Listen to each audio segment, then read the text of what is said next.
So a few people have asked whether the K1 can fit in a right-hand drive Jeep. I would like to confirm that it does, but there are a few modifications to the install process that I'll be going through. As you can see on my vehicle, this is a right-hand drive 2016 Jeep JK, and the Carobotor K1 is installed on it with a few modifications, as I mentioned before. The big difference between the right-hand drive and the left-hand drive is where you cut. On the left-hand drive instructions, you're actually supposed to cut right over here, and there's a bezel that covers it. On the right side of the K1, you don't have the same lip as you had on the left-hand side, but you're still able to cut within the same line and have a connection between the K1 bezel and the remaining dash. When you look at the seam, you can see that if you cut along the line that you're supposed to cut on the left-hand side, on the right side, there's a little bit of a small imperfection on the side, but there's a solution for that too. As you can see, on the top side is a little bit clear, but you can see some scuff marks on the side.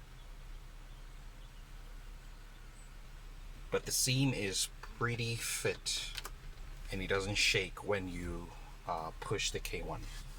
Now I'm going to disassemble the K1 from the dash to show you the differences between the bezels on the left-hand side and the right-hand side. Now that the K1 is disassembled from the dash, you can see where the overlay happens on the K1. Compared to the right-hand side, the edge of the dash ends up right over here, while the right-hand side has a little bit of a lip to it. And this is the lip that you might need to get or recover from the original dash to make it work.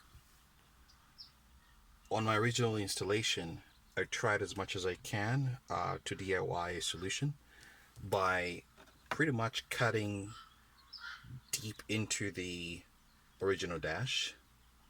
But as you can see, the bezel for the K1 lays right on top of it with no give right over here.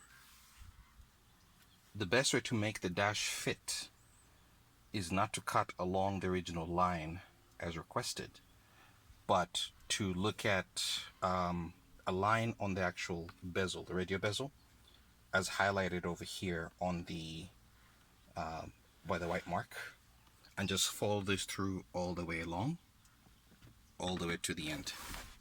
What this allows you to do is to give the K1 the ability to hang on to something, hang on to the edge that you're going to leave. Now the K1 will lay right on top of it, and you're going to have a very seamless joining between the K1 and the edge of the dash. And that concludes the video showing how the K1 installs on the right-hand drive Jeep.